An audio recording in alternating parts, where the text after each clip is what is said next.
يعرفوا صدق سيد رئيس الجمهورية، ولكنهم لا يريدون إنسان صادق، لا يريدون إنسان وطني، لأنه ما يساعدهمش. هذوما الناس يبيعوا ويشريوا، كي يلقاو إنسان ما يبيعش وما يشريش ما يساعدوش، تقلبوا الناس الكل.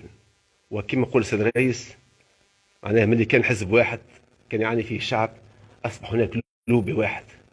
رجال أعلام خسارة فيهم كلمة رجال أعلام، مرتزقة.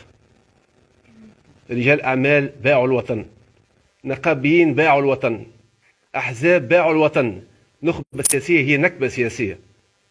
حالفوا جميعا ضد الشعب التونسي. أنا نحب نقول للشعب التونسي اللي تعرفوه كله وتعتقدوا فيه راهو كله صحيح، إنهم خونة.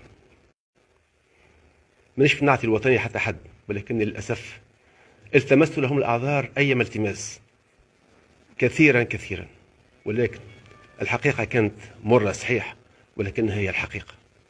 إذا كان ثم أخطاء ومشاكل يعيشها الشعب التونسي فالتوانسة صنعوها بخياناتنا وعدم جديتنا وارتزاقنا ولهثنا وراء الخارج والأجنبي ولهثنا وراء المال بأي مصدر كان هذا كله يتنحى، ونرجعوا للصدق والوطنية ونستلهموا الوطنية ونكرم ذات من أهالي بن قردان. تونس ستكون في وضع أفضل بكثير بكثير.